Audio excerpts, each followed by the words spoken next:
How you doing? My name is Brian Keefe. I've been doing this thing for a little while. It's called the D.I.M.E. Devotional, daily inspiration, motivation, and exhortation. I'm trying to do one thing: uplift people, speak life into certain situations that seem hopeless, that seem erratic, that seem like there is no reason to continue. I try to speak life into those situations, and I have a conversation about three things, or three subjects, if you will, three areas of opportunity. It's always spirit, life, and business. And that spirit, life, and business encompasses so much. It's the person who you are that makes the money. It's the person who you are that interacts with family and the people that you love. But it's also the person who you are that has a relationship with, I believe, to be God.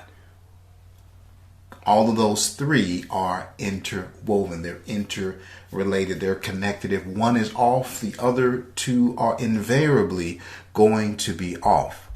Tonight's episode is actually number 482, and the title is Humble Beginnings.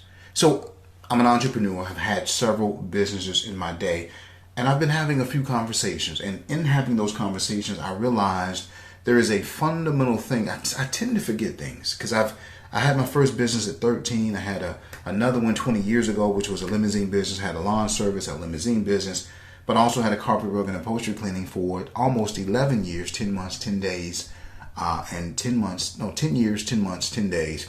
But there is a process that you go through in the beginning of each one of those businesses. And I think it's applicable to maybe even going to school and probably even going onto a job. So there is this perception you have of the business, a perception you have of the job, a perception you may even have of the relationship standing on the outside. There's a way that I laugh and I chuckle sometimes when I see single people make memes about relationships, and they say all of these cute, catchy phrases about what they're looking for in terms of a relationship. But I realize, being married 13 years, knowing my wife for 26 years, it really boils down to one thing, and that's a decision. You got to decide to stay with whoever you are with. Ultimately, things are going to come along, and all of it is coming to separate you. It's the same whether it be a relationship or a business. Everything is coming to cause you to walk away from the business, to cause you to be unprofitable, to cause you to be frustrated so that you would give up on your dream. Why? Because you were put on this earth to do the thing that you're doing. And the enemy, if I may, the thing that is stopping you is not actually after you per se, but it's after the people who will be blessed by the product, by the service, by the idea, by the you fixing you, by you coming into sharing your story, if you will, by you sharing your story with the world. If the powers that be, and I believe in God, so that means I believe in that there's a prince of darkness, there's a prince of light and a prince of darkness. I believe that there is an enemy, an adversary that is seeking to kill, steal, and destroy your testimony, seek to steal, kill, and destroy your hope, your purpose, your calling, your dream, the thing that you were put on this earth to do. And if I'm right, please understand, for you to step into entrepreneurship, which is simply, what's up, Coach Pat, Coach P.I.? If you're simply stepping into, we call it entrepreneurship, but actually you're stepping into owning who you are. You're stepping into owning your own talents, abilities, gifts, and skills. We just conveniently refer to that thing as entrepreneurship in these days and times. But actually, it's the ownership of you. It's to own the space between your ears and to believe that you matter, that you're put on this earth for more than just to go to work, to make money, to come home. Hey, Mama K, how are you today? But my belief is that no matter what the business is, no matter what the endeavor is, you're going to go through this period of the contrast is going to become very real to you between what you thought the business was, what you thought the job was, what you thought the opportunity was, and what it actually is. And that's the gap. That's the gap that you're trying to manage, because if you can get on the other side of that experience, then you're going to have something worth having. Number one, because you built it by the sweat of your brow, but it's also going to be uniquely who you are. So the title is simple: The Day of Humble Beginnings. And so this process, and let me give you a few examples. I remember starting the limousine business. And I had no idea. I had no mentors. I just had a dream. There was a car. I had a town car. A friend of mine had a limousine. I put them together. That's a limousine business. So I'm running that bad boy, and I'm doing all that I know to do within the limitations of my understanding. But I'm having some success. Don't get me wrong. I'm having some success. I used to do a little thing called bandit signs. I don't know if you know what those are, but we call them bandit signs. You put them at the intersection. And put them at the intersection, someone sees a sign. The keywords that I found were this. I tried other words, but I found these keywords. Limos from 6999 phone number. That simple sign, black and white background, black letters, that simple sign made my phone ring. I don't know why. I don't know if it was the simplicity of it. I don't know if it was the need, but I got so much business. So many people were calling me from that thing. It may have been God. Maybe it was just God's favor, but it took me a while to kind of figure that out. Another thing I had to figure out was I would get the phone call for the job, but maybe the person, when it was the day and time for them to rent the limo, they would tell me at the last minute that they changed their minds. Ooh, hurt my feelings. Why? Because I reserved the limo for them. I got one limo, and if you don't rent it, I could have rented it 3 or 4 times for someone else, but I reserved it for you. What did I learn in that process? I learned to make sure that a person puts down a deposit with a credit card. I learned that people don't always do what they say they're going to do, or better yet, maybe trust wasn't the best policy in that particular moment. Maybe it wasn't about trust. Maybe it was about what I believe it was Mr. Reagan said. It's not about trust, but it's trust and verify. Let me verify your intentions with the credit card on file. And when anytime a person was reluctant to put that credit card on the line to make the deposit, I already knew that person was potentially flaky, and I just would move on. If you're serious, you're going to adhere to the policies that I have in place. And those policies came from bumping in the dark. It came from making the mistakes. It came from people canceling on me at the last minute. So what am I saying? I'm saying that the confusion you're going through sometimes has everything to do with you trying to build and correct, or trying to, what's the word I'm looking for? Reconcile what you thought the business was into what the business actually is. Because everyone knows, everyone has a concept. You have a product or a service, you market that product or service, and you make sure that product or service gets into the hands of the person that bought what you sell. It's a simple concept, but it's not that easy. Even though you mastered your craft, you may have mastered some sort of body cream or something, like some sort of a candle. You mastered a particular service. In my case, you mastered a particular product. That's not the only level of mastery that you have to have if you want to be successful in business. Now, you can always farm out what I'm about to suggest, but at some point, someone has to know a little bit about marketing. There's 5 systems. I don't know if you remember me talking about this before, but there are 5 very unique systems that you have to also at least have a degree of, I say mastery. You're going to have a level of mastery, whether it be by your own hands, or it can be by someone that you actually have working for you. So let me give you an example. So you got to have a system by which you make that phone ring. You got to have a way to make the phone ring. You got to have a way to attract the customer. You got to have a marketing scheme. You got to have something that brings the people to your website, brings the people to your phone, brings the people to your place of business. You got to have that in place. So you got to have something that makes the phone rings or puts your product, services, or ideas in demand. That's system number 1 that you have to master. You got to figure this out. System number 2 that you have to master is the execution of that product, service, or idea. You have to have systems in place. And I know I'm actually painting this with some broad brushes, but it's imperative that you have systems in place that allow you to deliver that product, that service, or that idea routinely, consistently, and without delay. It's got to be consistent. People don't come back because of how good it is. They come back because of how consistently good it is. So you got to have those systems in place. So system number 1 was, how do you make the phone ring? System number 2 is to execute and deliver the product, service, or idea on a regular basis and a consistent basis. The third system that you have to master, right? We're talking about the day of humble beginnings. You have to master the system of re-upping, resupplying. How do you restock your inventory? If it's a service that you provide, how do you make sure that you are familiar with the newest technologies, the newest processes, or the newest means by which your customers can get the product or the service that you provide? You have to stay on top of technology, or stay on top of the trends in your particular business. That was system number 3. System number 4 is, what is your guarantee policy? What's your return policy?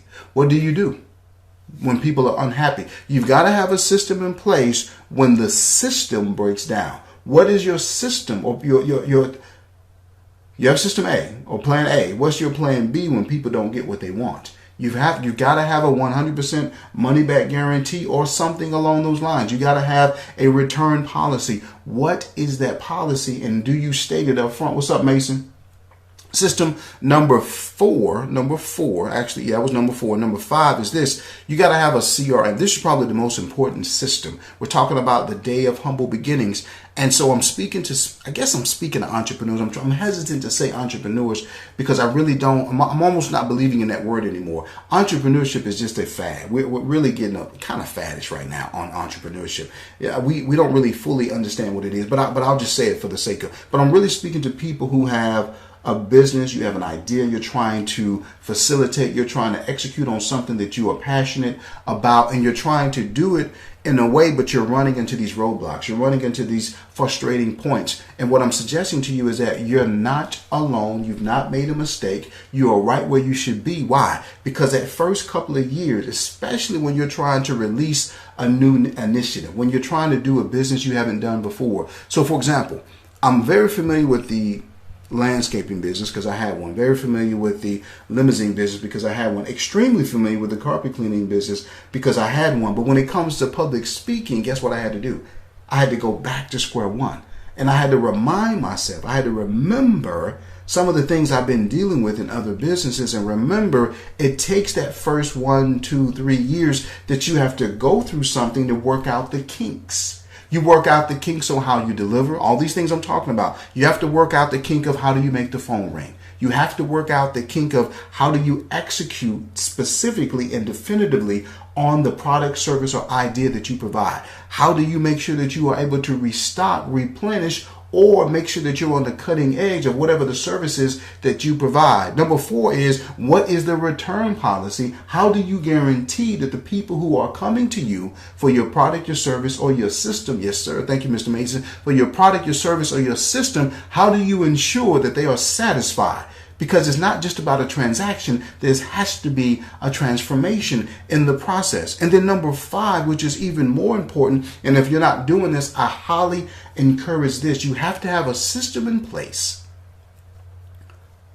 to capture your customers' information. The people that you want, you have to find a system in place to capture that. Some people call it CRM, customer retention marketing. I call it, well, that's what I call it, customer retention marketing. I think they call it customer relationship management. That's what they refer to. I call it customer retention marketing because I paid all this money to get you as a customer. I don't want to lose you. So I'm going to do things to create incentives and discounts for the people who've already done business with me. I'm going to treat you better than I'm going to treat someone coming in brand new. Because there's a proven track record of me and you being together, me and you sitting in the tree, KISSING.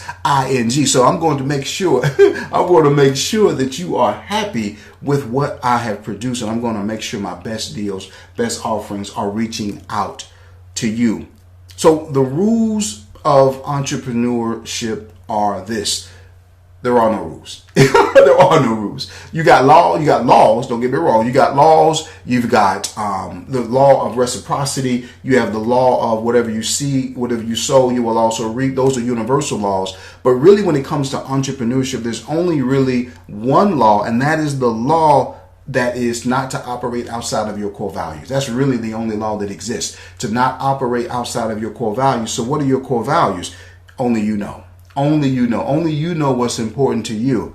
But let me share this with you because I believe I might be a little long-winded and I want to be very definitive. So 3 things I want you to realize as you go through this process. And the process cannot be skipped.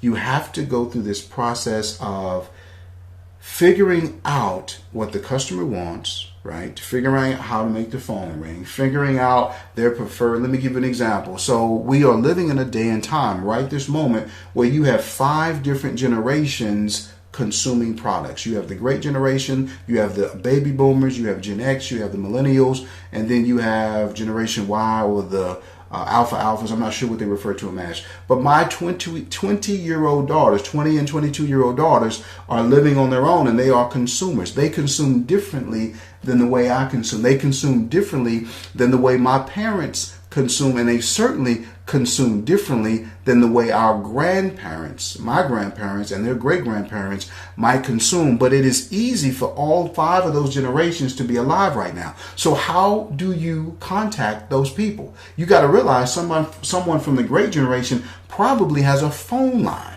I mean, Ma Bell on the wall, and that's how they prefer to be contacted with. I was talking to or corresponding with a doctor, and the doctor said, I need you to fax that back. And I'm thinking to myself, who has a fax?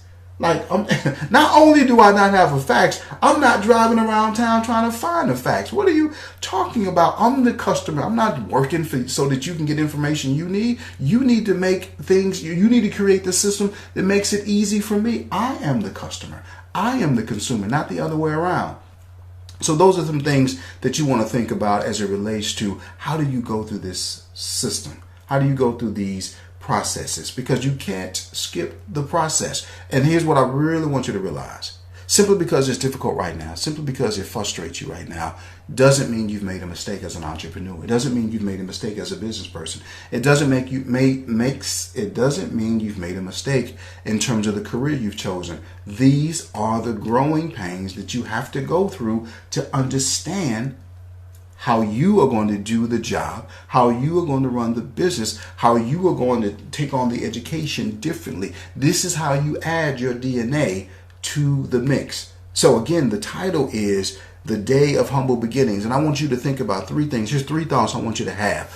The ugly, the frustration, the confusion always is going to precede the beauty. You will find out what does not work and who your customer is not before you find out what does work and who your target audience is. So there's 3 things you're going to find out by a process of elimination.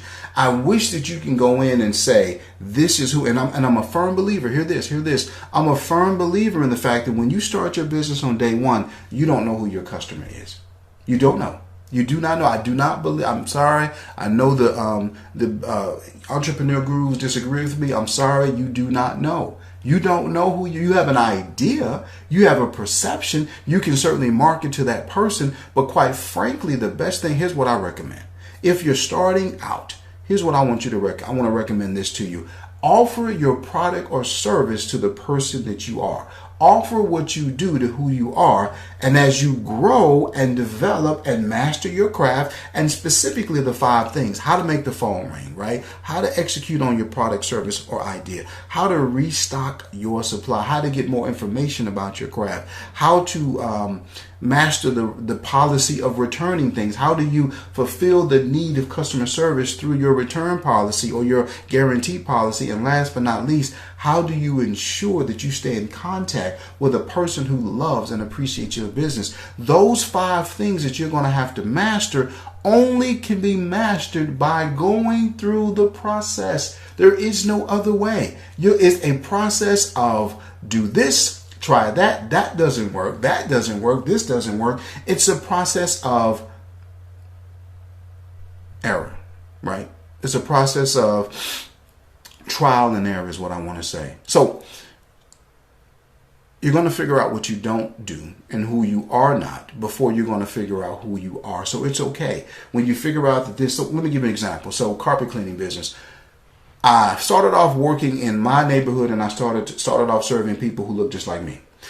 When I started to get referred outside of that circle, my neighborhood and my ethnicity, when I started to get referred out, when I started to go out to neighborhoods that had a higher expendable income, I noticed three things. Number one, the carpet was not nearly as dirty, so I didn't have to work as hard. Number two, not only did they pay me, but they tipped me. And number three, they didn't try to haggle with me over my price. They actually recommended their friends and their family. So I'm like, wait a minute. I got these people over here. I'm arguing over the price. They called me at the last minute, and I'm working really hard because this is a nasty sofa. But this other people refer me, tip me, and think I am the best thing. I slowly but surely gravitated toward that customer base, and I began to not be interested in that other customer, not because they were bad people, but because it was not good for my business. But I would not have known that day one. I did not know that the best customer for me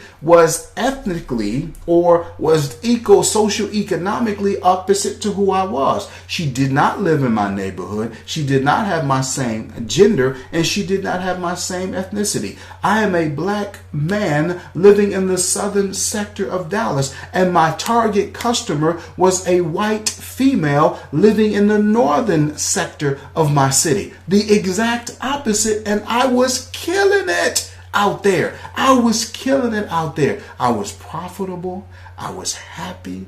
I was being referred left and right. The marketing almost came to a grinding halt. I didn't have to do all of that marketing. I didn't have to spend all of this money to get a $99 carpet cleaning deal, and you hadn't cleaned your carpet in 5 years, and you want me to come in here and perform a miracle. I'm a carpet cleaner. I am not Jesus. You know what I'm saying? So I found, and I didn't know this. I did not know this on the outside looking in who my target customer was, but I found it out through the process of elimination, through the process of trial and error. And so what I'm saying to you is, if you are having a hard time right now in your business, in your relationship, in your school environment, and you're supposed to go through the no's or the things that you don't like before you get to the things that you actually do like. So before you find out your audience, the best system for you to serve your particular customer, or the most profitable products or services, because that's another big thing.